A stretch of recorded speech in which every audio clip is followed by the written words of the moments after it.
부탁합니다. 우리 박창선 목사님 나오셔서 긍휼히 여기는 자라는 제목으로 말씀 증가해 주시겠습니다.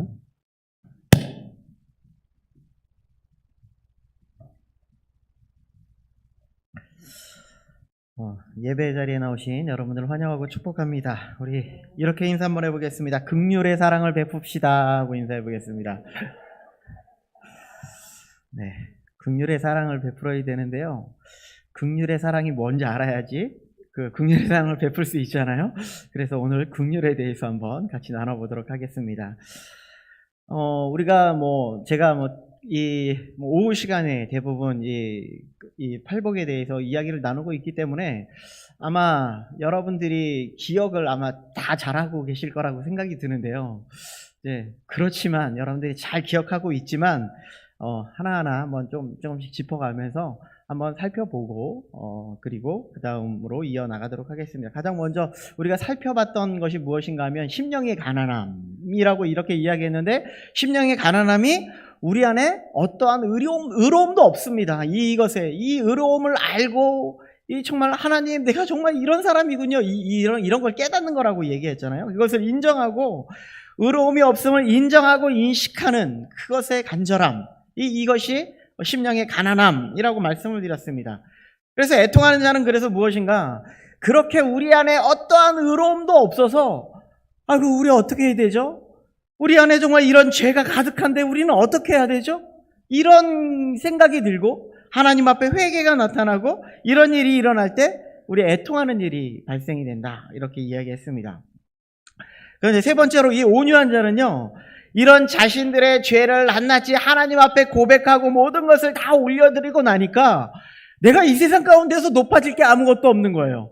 내가 하나님 앞에서 다 그냥 높은 것이 아니라 낮아질 수밖에 없고 교만할 수 없고 겸손한 모습으로 나아갈 수밖에 없다, 이것을 말씀을 드렸습니다. 그래서 우리 안에 특별히 우리 안에 스스로 우리를 구원할 수 없는 존재이네요. 이것을 깨달아서 우리가 무엇을 찾아요? 의로운 존재, 우리에게 구원을 줄 수 있는 존재를 찾게 된다, 이것을 말씀을 합니다. 그래서 우리는 이 구원할 자, 곧 의로운 자가 필요한데요. 그것이 바로 네 번째 주제인 의에 줄이고 목마른 자, 이렇게 이야기했습니다. 그래서 우리에는요, 우리에게 참된 의가 되시는 예수 그리스도를 갈망하는 것, 예수 그리스도가 나에게 꼭 필요합니다. 나의 이 모든 죄를 해결할 수 없네요. 주님이 예수 그리스도가 나의 모든 것을 해결해 주세요. 이것을 갈망하는 마음, 간구하는 마음, 그것이 의에 줄이고 목마른 자라고 이야기를 했습니다. 그런데 거기서 그치는 것이 아니라 그런 자들에게 주시는 은혜가 어떤 것인가 하면, 지금까지는 이 세상의 물질이 내가 더 풍족했으면 좋겠고, 이 세상에 정말 높은 지위가 있었으면 좋겠고, 더 많은 지식을 얻었으면 좋겠고, 이렇게 살았으면 좋겠는데, 이제는 예수 그리스도의 이 은혜를 입고 나니까 우리는 어떤 생각이 드냐면 예수 그리스도 한 분만으로 만족하는 거예요. 그래서 그런 찬양이 있잖아요. 주님 한 분만으로 나는 만족해. 이런 찬양 그냥 나온 게 아닙니다. 이런 마음이 우리 안에 생기니까, 예수 그리스도 한 분만으로 만족하는 그런 삶이 우리에게 나타나니까 이런 찬양의 가사가 나오는 거예요. 이것이 우리가 앞서 첫 번째 복부터 네 번째 복까지의 내용을 이렇게 여러분들에게 말씀을 드렸습니다. 그런데 제가 처음에 이 팔복을 설교하면서 무엇이라고 이야기하냐면, 이 팔복의 내용은 믿음과 좀 관련이 있는 것 같습니다 라고 여러분들을 말씀을 드렸어요. 믿음의 모습인 것 같다, 이렇게 말씀을 드렸어요. 로마서에서 이 믿음이라고 하는 것은요, 우리의 죄를 속량해 주신 그 예수 그리스도의 십자가의 사랑과 이 죽은 자 가운데 살아나신 놀라우신 부활의 능력을 믿고 신뢰하고 나아가는 것이 믿음이다, 이렇게 설명드릴 수 있는데요. 우리가 여기에서 우리 안에 의로움이 없어서 예수 그리스도가 필요하고 우리 안에 죄가 있어서 의로움이 필요하다라는 것을 인식하는 이 문제가 바로 심령의 가난함이고요.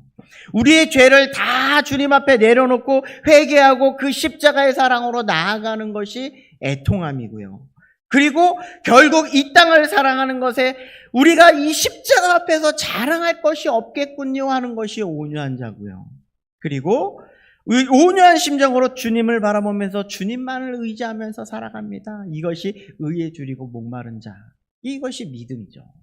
곧 믿음을 이야기하는 것이고 곧 이 믿음을 통해서 우리가 예수 그리스도를 신뢰하며 나아가는 것이다. 이렇게 말씀을 드릴 수 있다는 겁니다.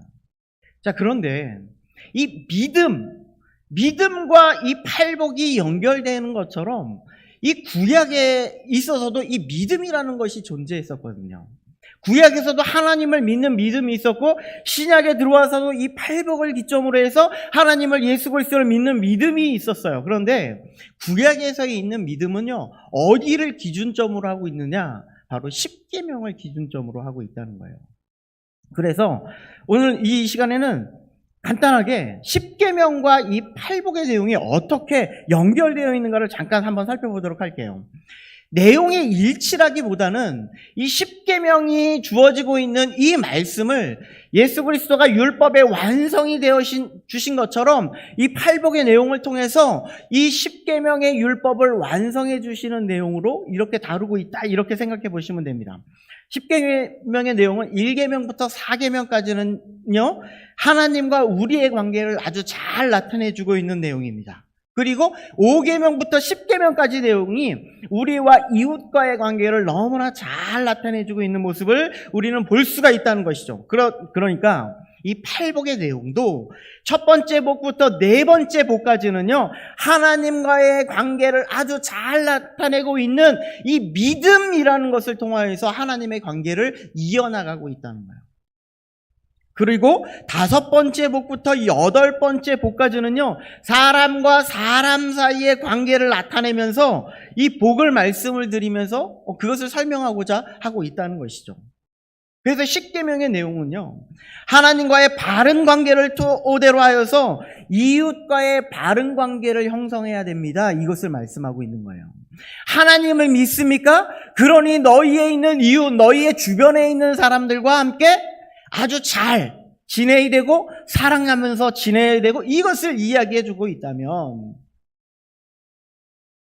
이 팔복의 내용도 예수 그리스도의 신앙의 관계인 믿음의 관계를 통해서 이웃과의 관계를 우리는 바르게 가져가야 된다라는 것을 말씀드릴 수 있다는 것이죠. 예를 들면요, 우리가 아무리 많은 선을 행하고 아무리 많은 정말 많은 사랑을 이웃에게 나눈다 할지라도 하나님과의 관계, 하나님에 대한 믿음, 예수 그리스도에 대한 그런 믿음이 없으면 우리는 이 땅 가운데 살아나가면서 어떠한 경우에도 구원에 이를 수 없습니다. 이것을 말씀하고 있다는 것이죠. 그러나 우리가 분명하게 알아야 되는 것은 무엇인가 하면 하나님과의 바른 관계를 가지고 있고 바른 믿음을 가지고 있습니다. 그런데 우리의 이웃과의 바른 관계가 올바르게 형성되어 있지 않다면 우리는 우리의 믿음을 다시금 재조명해 봐야 됩니다. 이것을 말씀하고 있다는 거예요. 이런 사람들이 과연 누구인가? 우리들이 너무나 잘 알고 있는 바리새인, 서기관, 이런 사람들이에요. 종교 지도자들이, 이때 당시에 종교자들이 그런 생각을 가지고 있었어요. 자신들은 하나님 앞에서 바른 믿음을 가지고 있습니다. 바른 신앙을 가지고 있습니다. 그리고 그들은 거리에 서서 나는 하나님 앞에 하루에 3번씩 하나님 앞에 기도를 드리고 있습니다. 다른 사람들을 구제하고 있습니다. 이런 행동을 하고 있는 것이 지금 바리새인과 서기관들의 모습들이라는 거예요. 그런데 그들은 하나님 앞에 구원을 얻었다? 이렇게 인정받을 수 없을 겁니다. 자, 이것이 이 십계명이 우리에게 주고 팔복이 우리에게 주고자 하는 내용이라면, 그러면 이제 우리가 오늘 볼 이 긍휼에 대해서 한번 살펴보도록 하겠습니다. 그런데 이 긍휼을 알기 위해서는요, 조금 시대적인 배경을 좀 알 필요가 있습니다. 이때 당시, 지금 이 마태복음이 쓰여졌던 당시 이 세계를 지배하고 있는 그 나라가 어느 나라였냐면 바로 로마였습니다. 로마가 지배하는 시대. 지배하고 있는 시대. 로마 하면 여러분들이 생각나는 거 있습니까? 혹시 로마 무엇이 생각납니까? 뭐 이탈리아 뭐죠? 신발 이런 거 생각납니까? 네, 그렇지는 않고요. 로마 하면 생각나는 것이 그리스 철학 이런 거 혹시 생각나실까요? 로마 철학 사상 이런 거 생각날까요? 이때 당시에 플라톤이라든가 아리스토텔레스 이런 사람들이 많이 이때 당시에 활발하게 움직였던 이 철학을 가지고 있는 사람들입니다. 그런데 이 철학에서 말하고 있는 이 긍휼은 과연 무엇일까? 이 사람들이 가지고 있는 긍휼이란 영혼의 병이라고 이야기했다고 합니다. 그리고 연약함의 표시가 긍휼이었어요.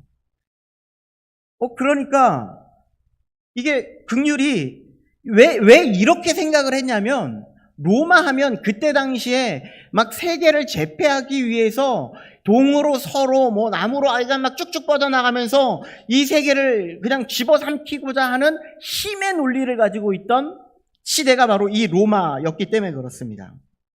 그러니까 긍휼하면 그냥 개나 줘버리는 그런 생각을 가지고 있는 이 로마 시대의 사상이었다는 것이죠. 그러니까 이 멸시의 대상이 이 긍휼이었습니다. 그러니까 이때 당시에 예를 들면 이때 당시에 어떤 일이 있었냐면요. 아버지의 권리가 있었어요. 아버지에 대한 권리. 어떤 권리가 있었냐면 파트리아 포테스타스라는 권리인데요. 이게 뭐냐면 우리나라로 말하면 가장권입니다. 가장권. 그러니까 아기가 태어나잖아요. 아기가 막 태어났어요. 그러면 아기가 태어났을 때 손가락을 위로 그냥 딱 치켜 올리면 그 아이는 살아납니다. 그런데 그 아이가 좀 병들고 어디가 정말 온전치 않아. 좀 연약해 보여. 그래서 이 아버지가 손가락을 밑으로 딱 내리면 그 아이를 물속에 담궈서 죽입니다. 이것이 이때 당시에 가지고 있었던 그 아버지의 권리라고 합니다. 제 추측입니다. 내 추측이긴 하지만 아마도 이게 죽였던 이유가 병에 걸리고 온전치 않았기 때문에 죽이지 않았을까라는 생각이 든다는 거예요. 그리고 이 가장권에서 주어졌던 것은 무엇인가 하면 아이를 벌할 수 있는 권리가 이 아버지한테 있었어요. 그리고 이 아이를 노예로 팔아버릴 권리도 아버지한테 있었다는 거예요. 이것이 지금 로마 시대가 가지고 있는 시대적 배경이었다는 거죠. 로마, 힘의 원리, 긍휼의 의미를 전혀 알 수 없는 그런 시대라는 것을 말씀할 수 있습니다. 그런데 이런 사상을 가지고 있는 이 시대를 살아가고 있는 이 사람들에게 예수님이 와서 뭐라고 얘기해요? 긍휼히 여긴 자는 복이 있다. 이렇게 얘기하니 이 긍휼의 의미를 그들은 멸시하고 그것이 무엇인지도 잘 모르고 있는 연약한 자들이 추구하는 그런 이 긍휼을 우리들을 보고 행하라고 이렇게 생각하고 있었다는 것이죠. 그렇다면 이제 정말 긍휼에 대해서 한번 살펴보겠습니다. 이 헬라어로요, 엘레오스라고 하는데 우리가 흔히 자비라는 그런 의미를 담고 있는 것이 이 엘레오스라는 의미입니다. 사전적 의미로 살펴보니까요, 불쌍하고 가엾게 여깁니다 라는 의미를 담고 있습니다. 그런데 이 자비도 이 불쌍하게 여김을 우리는 이제 구약에서 그리고 신약에서 이런 내용으로 한번 좀 찾아보도록 할게요. 구약에 있는 내용을 통해서 한번 이 불쌍히 여김, 자비, 이 긍휼에 대해서 한번 살펴보도록 하겠습니다. 두 가지로 나타내 줄 수 있는데 첫 번째는 무엇인가 하면 구약에 라함이라는 의미가 있습니다. 라함. 이 라함이라는 의미가 어떤 거냐면 상대방의 정말 어떤 상태인지를 깊이 그 처지를 이해하고 그리고 그 입장에서 같이 슬퍼하는 것을 이 라함이라고 얘기해요. 이것을 무엇이라고 하면 같이 공감하는 상태, 그 사람의 상태에서 공감하는 것, 이것이 바로 라함이라는 그런 의미를 가지고 있고, 두 번째는 무엇인가 하면요, 바로 헤세드입니다. 헤세드가 바로 이 자비라는 의미를 가지고 있는데요, 상대방에 대해서 어떤 심정인지, 어떤 슬픔을 가지고 있는지, 어떤 아픔을 가지고 있는지 공감할 뿐만 아니라 상대방의 어려움을 해결하기 위해서 실질적으로 도움도 주고, 그리고 구체적으로 그 사람을 그 사람에게 필요를 채워주는 것, 이것이 바로 헤세드라는 그런 의미라는 것이죠. 자, 이렇게 말씀드릴 수 있습니다. 저를 보니까 점심도 안 먹은 것 같고, 그죠? 아니야, 점심 먹었습니다. 점심 먹었습니다. 점심도 안 먹은 것 같고, 그래서, 저 사람을 보니까, 먹지도 못한 것 같아. 그래서, 아무런 대가 없이 먹을 것을 거저주는 것. 이런 의미입니다. 또 혹여 이런 사람입니다. 저 사람을 보니까 너무나 외로워. 요즘은 왕따가 얼마나 정말 판을 치는 그런 세상입니까? 교회 안에서도 왕따가 있고요. 정말 왜 이렇게 따돌리는 사람들이 많은지, 그런데 따돌리는 사람을 따돌리는 것이 아니라 그 사람을 보니 너무나 외로워 보여요. 그 사람을 보니 정말 무엇인가 필요해 보여요. 그래서 그 사람에게 다가가서 그 사람에게 친구가 되어주는 것. 이런 의미가 담겨져 있다는 것이죠. 자, 이것을 우리는 좀 더 성경에 나와 있는 이 성경의 긍휼이라는 그런 의미로 나타나고 있는 것이 너무나 많이 있습니다. 아까 목사님이 이제 한나 이야기를 하시면서 우리 축복해 주셨는데, 한나도 하나님께 긍휼의 은혜를 받은 사람 중에 한 사람이고요. 제가 그런데 그 예화는 안 적어놔가지고 그런 말씀을 안 드리고, 자, 우리가 잘 알고 있는 말씀 중에 나인성 과부의 아들, 혹시 기억나십니까? 예수님이 나인성으로 가고 있었어요. 성문 가까이에 이러니까 어디서 장례 행렬이 이렇게 막 다가오고 있었습니다. 이 장례 행렬은요, 과부인 한 여인이 아들을 주어서 너무나 슬퍼서 이 장례 행렬을 쫓아가고 있는 그런 모습을 예수님이 발견하셨습니다. 얼마나 안타깝습니까? 과부였다는 것은 아시죠? 남편이 없다는 거예요. 그런데 지금 남편도 없었는데 아들까지 죽었어요. 그러니 얼마나 슬프겠습니까? 이 사람은 앞으로 어느 누구도 의지할 사람이 없습니다. 어느 사람도 정말 이 사람이 소망을 품고 살아갈 사람이 아무것도 없는 상태가 지금 이 여인의 상태예요.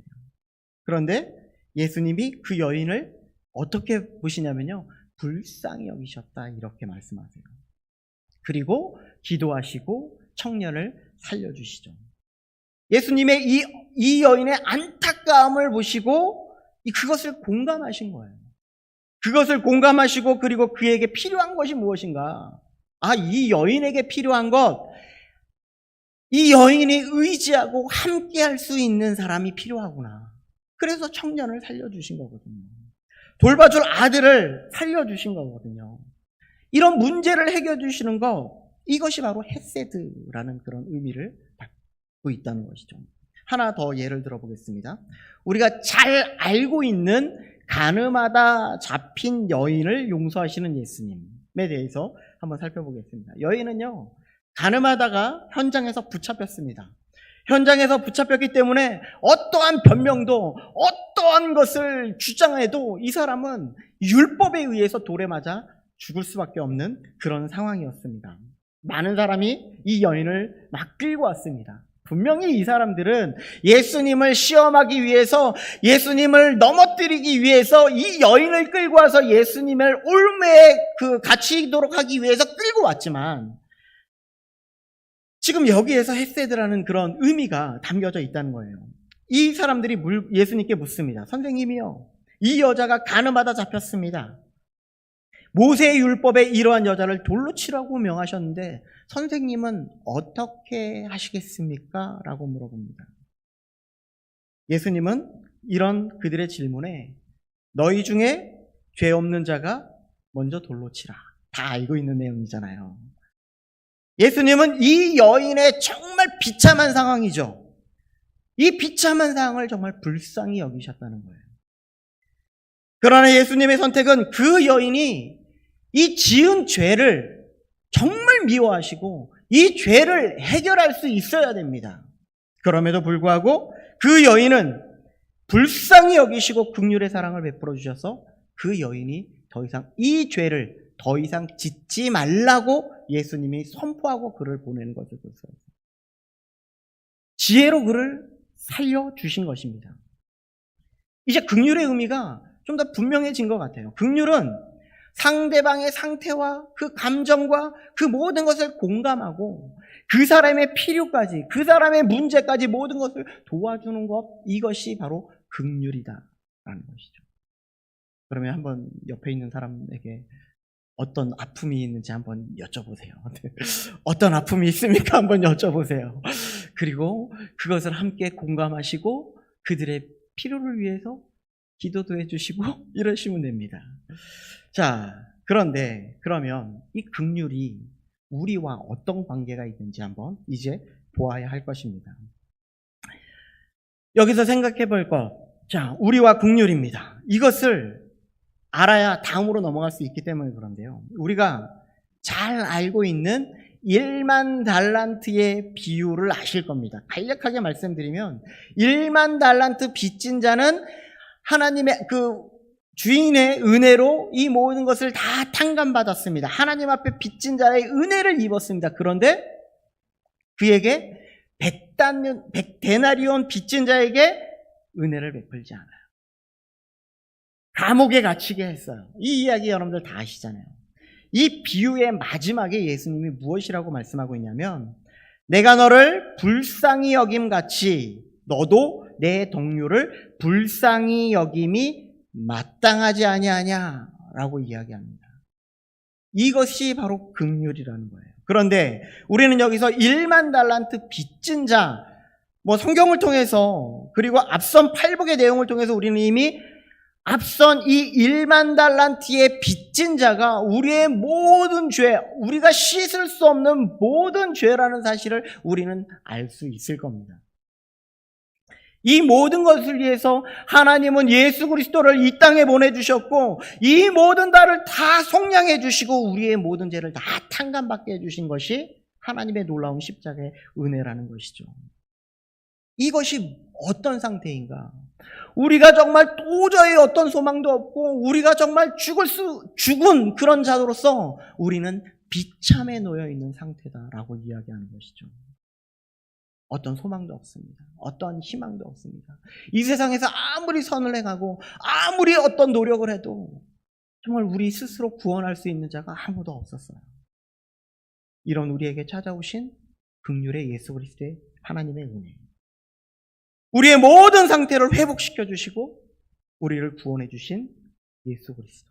이것이 우리를 긍휼의 사랑으로 베풀어 주신 예수 그리스도의 십자가의 은혜다라고 말씀드릴 수 있다는 것이죠. 이것이 우리에게 베풀어 주셨습니다. 그래서 디도서 3장 5절 말씀은 이렇게 말합니다. 제가 PPT로 한번 준비해 드렸는데요. 디도서 3장 5절 말씀 한번 같이 한번 읽어보도록 하겠습니다. 시작.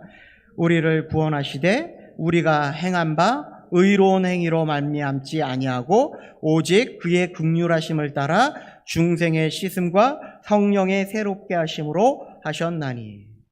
예수 그리스도의 구원은요 그의 긍휼하심으로 인하여서 우리에게 주어졌음을 말씀하고 있는 거예요. 그래서 우리가 예수 그리스도를 알기 이전의 상태가 나인성 과부의 아들을 잃고 그녀에게 슬픔으로 다가오고 우리는 이제는 어떤 소망도 가질 수 없는 그런 상태, 비참한 상태이고요. 가늠하다 붙잡힌 여인처럼 이제는 나는 돌에 맞아 죽은 그런 사람과 같은 그런 상태이고요. 그런데 예수 그리스도가 오셔서 하나님의 우리에게 긍휼의 은혜를 베풀어 주셔서 우리의 모든 문제를 해결해 주셨어요. 우리가 죽은 모든 것들을 이제 더 이상 해결할 수 없는 그런 문제들을 예수님이 해결해 주셨다는 겁니다.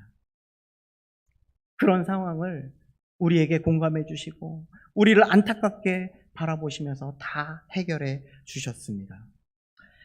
하나님은 우리의 죄의 문제를 죽은 우리들임을 아셨기에 우리는 이 죽음의 문제를 해결할 수 없어서 이리 뛰고 저리 뛰고 정말 우리의 이 문제를 위해서 선을 행하기도 하고 많은 것을 찾기도 하였지만 이 모든 것을 해결할 수 없음을 알기에 우리의 아픈 마음을 공감하시고 우리의 모든 상황을 해결해 주시기 위해 십자가의 사랑을 보이셨고 그것을 넘어서 우리에게 영원한 생명, 우리에게 영원한 삶을 주시는 예수 그리스도의 부활의 능력으로 말미암아 그 하나님의 나라의 소망을 품게 하셨다는 거예요.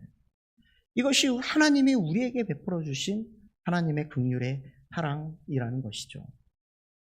자, 그러면 이제 우리는 긍휼이 어떤 결과를 가져왔는지, 우리가 긍휼의 은혜를 어떻게 베풀어야 하는지를 우리는 알아봐야 될 것입니다. 7절을 우리 다시 한번 함께 읽어보도록 하겠습니다. 자, 시작.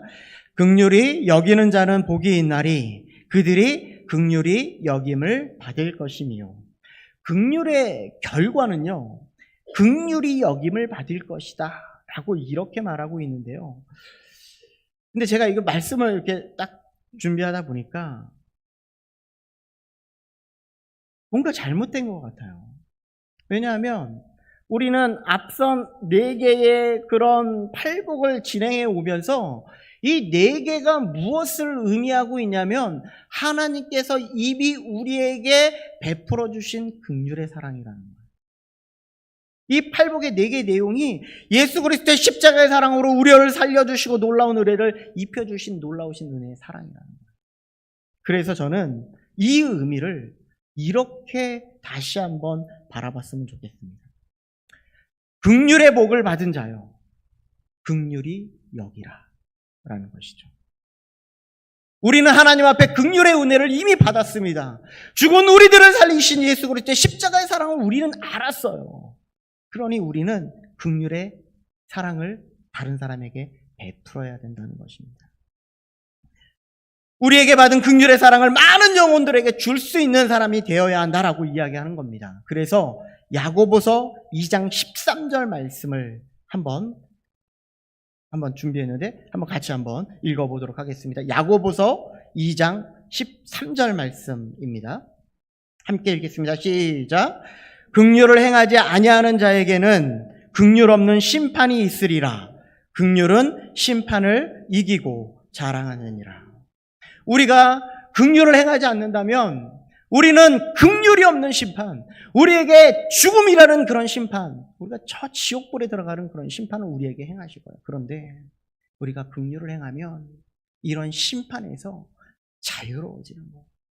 우리는 예수 그리스도의 그 긍휼의 은혜로 말미암아 예수 그리스도의 십자가를 자랑하는 우리의 모습 속에 이런 심판을 이제는 해방되었음을 말씀하고 있다는 거예요. 그러면 우리는 이런 하나님 앞에 긍휼의 은혜를 받았으니, 이 긍휼의 심판을 얻었으니 이제는 이 긍휼을 행해야 되는데 그 긍휼을 어떻게 행하면 될까? 어떻게 베풀 수 있을까? 2가지로 한번 생각해 볼 수 있는데요. 첫 번째는요, 물질적인 긍휼을 베풀 수 있어야 된다라고 말합니다. 자, 사도행전을 보면요, 하나님이 보내신 성령을 입은 사람들의 모습들, 그들의 행동들을 우리는 볼 수가 있는데요. 그것이 무엇인가 하면 바로 나눔의 모습이에요. 믿는 사람이 다 함께 있어 모든 물건을 서로 통용하고 또 재산과 소유를 팔아 각 사람의 필요를 따라 나눠주는 그런 삶. 이것이 바로 긍휼을 입은 자들의 모습이라는 거예요. 내 것을 다 팔아서 그러면 가난한 사람들에게 나눠줘야 돼. 이것이 아니라 이 긍휼을 이것이 무엇인가 하면 우리 주변에 어려운 사람이 있습니까? 그러면 긍휼을 베푸십시오. 이것을 말씀하고 있는 거예요. 하나님이 우리가 주기도문을 외우잖아요. 우리에게 일용할 양식을 주옵시고 라는 이런 고백을 한다는 것은 어떤 의미를 담고 있냐면요, 우리에게 일용할 양식이라고 한 것은 우리에게 하나님께서는 필요한 대로 우리에게 각각에 맞춰서 우리에게 필요를 따라 주셨다는 거예요. 그런데 우리가 필요를 따라 쓰고 남음이 있는 이 모든 것을 통하여서 나누어라, 이 의미를 담고 있다는 거예요. 이 지금 초대교회 성도들이 모든 것을 다 하나님 앞에 바쳐서 이 모든 것을 나누는 것이 아니라 우리에게 필요한 것을 사용하고 그리고 남음의 모든 것을 들여서 나눌 수 있는 그런 은혜를 나누었다라는 것을 말씀하고 있다는 것이죠. 우리가 이보다 더 많은 것을 원하게 되면 우리는 욕심이 되는 거예요. 그래서 하나님은 이런 나눔을 통해서 예수 그리스도의 사랑을 전할 수 있어야 된다, 이렇게 말씀하고 있는 겁니다. 이것이 긍휼의 사랑을 베푸는 이 목적이 되겠죠. 2번째로는요, 영적인 긍휼을 베풀 수 있어야 된다라는 거예요. 영적 긍휼이 그럼 과연 무엇일까? 바로 영혼에 대한 안타까움이에요. 영혼에 대한 안타까움이에요. 하나님도 우리에게 영혼에 대한 긍휼을 베풀어 주셨잖아요. 우리가 죽은 우리의 죽은 그 영혼들이 얼마나 안타까워요. 그 영혼을 안타까워서 우리를 구원해 주시고 우리 예수 그리스도의 십자가의 사랑을 우리에게 베풀어 주셨잖아요. 그래서 우리를 하나님의 자녀 삼아 주시고 우리에게 영원한 생명을 얻을 수 있는 그런 은혜를 우리에게 베풀어 주셨다는 거예요. 그런데 우리도 똑같이 영혼에 대한 간절함을 가지고 이것을 나가야 된다는 거예요. 이런 방법에는요, 몇 가지가 있는데요. 영적인 긍휼에는요, 첫 번째는 하나님의 복음을 전파하는 자리가 있습니다.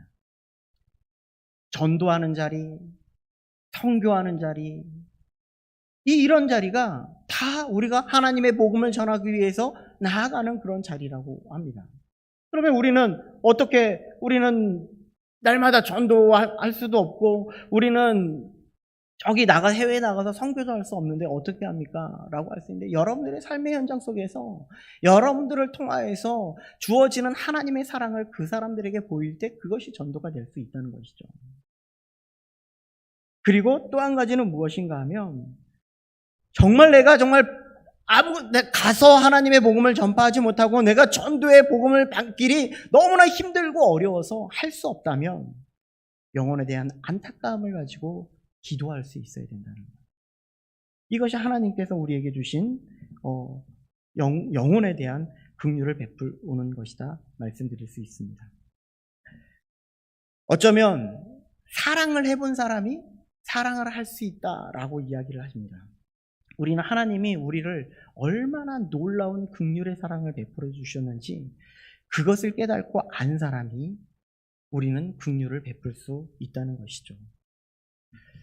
한번 이 시간 하나님의 긍휼의 사랑이 얼마나 놀라운지를 한번 생각해 보시고 그 긍휼의 은혜를 우리 길신의